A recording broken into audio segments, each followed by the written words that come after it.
da da da da miracle, da da da da cynical, da da da da village, or da da da da syllable. The next step is to make it make sense. This step is not as important as you think, because when you're looking through your threads and you've got a theme and you're trying to figure out which threads you could possibly bend to fit your theme, you're probably going to be deleting some of the stuff that's before these end ones. But it's good practice to do this anyway, so we're going to go through it. The first word that I'd like to tackle is the village oo, because that is going to be a little bit tricky. What's a word that starts with oo? We can have it roll over to the next line. Oo, oo, or just the sound oo. I'm thinking awkwardness, just because it's an awkward situation for us. Anyway, awkwardness. It's not quite all, but it's close enough. We kind of want an equal number of syllables in each sentence, but for now, don't worry about how long it is. It's easier to trim off the extra stuff later than it is to add in extra stuff later. So it's like...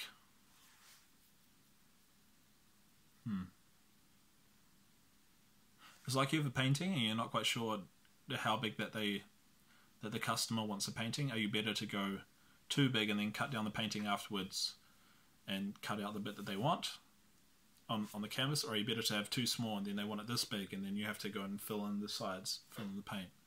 You're obviously better off doing it bigger to start off with and then cutting it. We're going to do this one about love because love is the easiest thing to talk about. This is very cheesy, but I've got written down, girl, your love to me is a miracle. I don't know, if I didn't know better I would be cynical. It makes me want to run and tell the whole village, awkwardness is not my friend, but I'll give you my love, give me your heartbeat like a syllable. Goodness me, that's a lot. It's a bit tricky because what does a syllable have to do with love? Not really anything, so it's kind of hard to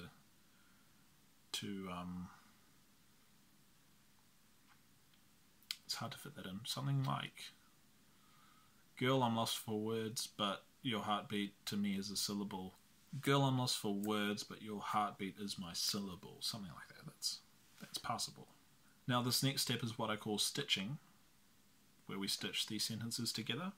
It's easiest to work backwards, so we're going to have, girl, I'm lost for words, your heartbeat is my syllable.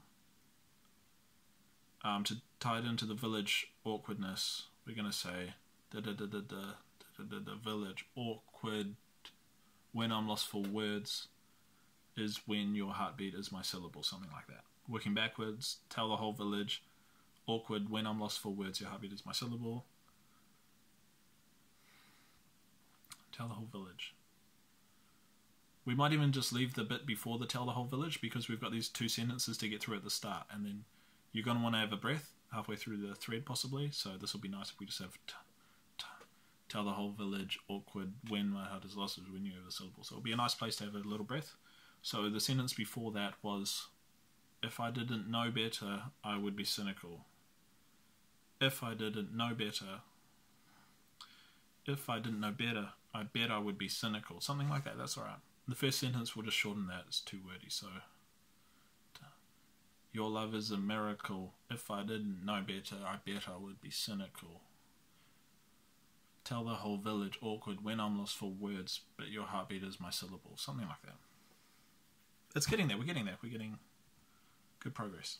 We can keep going through this thread and substitute some words that rhyme better. Something like, or it just has a nicer sort of meaning, nicer, more visceral meaning. So something like, if your love is a curse, I bet I would be cynical. Or let a part of me be cynical. Instead of, if I didn't know better, I bet I would be cynical. Hard to say. It's better to have, if your love is a curse, let a part of me be cynical. Then if I didn't know better, I bet I would be cynical, because that curse is going to mirror quite nicely in the fourth sentence, where it is, when I'm lost for words. That words and curse are going to mirror very nicely. That syllable's the same, so yeah, it's all in the syllables. Also, I'm not a fan of this awkward word after the village. It doesn't quite... I think we can do better. Can we change it to...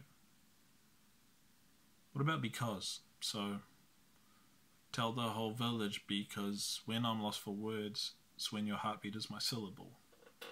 Tell the whole village, because when I'm lost for words is when your heartbeat is my syllable. Yeah, that's better, so...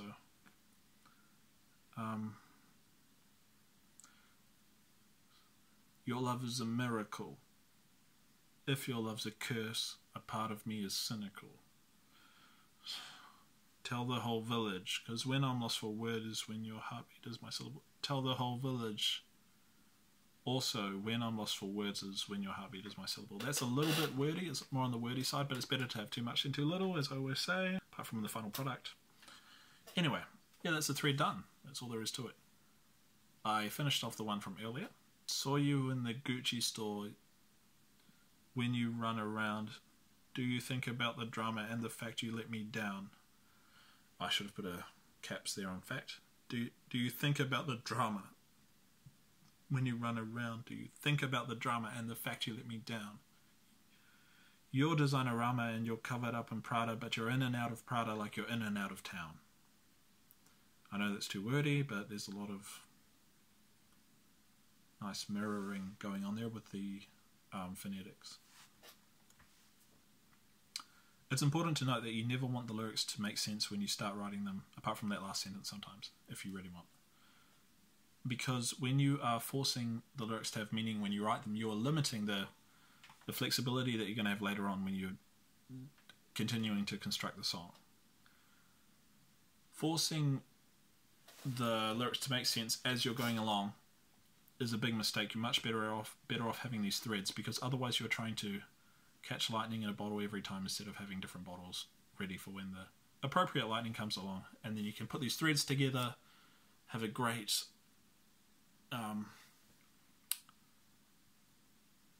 coming together of different ideas through these threads, have them blow people away with how intricate they are, and tweak one or two words to give them more meaning, even if that comes at the cost of a little less rhymingness. If you have all these threads ready, it's going to be so easy for you to do this. It's going to be amazing. But the problem is that you need a lot of these threads for this to work properly. You need at least 50 threads. So if I were you, the best way to go about doing this is to make it a habit that before bed you write 1 or 2 threads every night. And it's going to take you 50 nights, and you're going to have 50 threads. Then when the opportunity comes to write a song about something, or someone wants you to feature on something or whatever, you take the thing that they're going for, you look through your thread box, your sewing kit, and you pick out 10 threads that you like and modify the guts of them to make them gel together well. Normally you want 8 threads to make a good solid rap core, or maybe 4 threads to make a good lyric verse. Yeah, you'll have another 40 left over. You need to make another 50. There's another rap. You're ready to hit up a producer when you've done 10 of these. And so what's that? 10 times 50. So you're going to want about 500. But you're going to have so many left over by the end of it. It's just going to add up and up and up, and you're just going to have so many raps, and it's going to be amazing. And the only downside to this is that it is going to take about 1 year of preparation. But when you do head up a producer and you say, hey, give me a topic, I'll give you a rap within an hour, and it's going to blow them away, and they're going to be like, how on earth did you do that fast? Like, that's better than Eminem and Kendrick and stuff. How do you do that? And he won't know that, of course, it took you a year of preparation. He or she won't know. But yeah, that's about all there is to it. I hope you enjoyed this. I hope I helped you out. I hope you can help me out. No stress, but if you did want to send me an email, that'd be cool. Yeah, thanks for watching.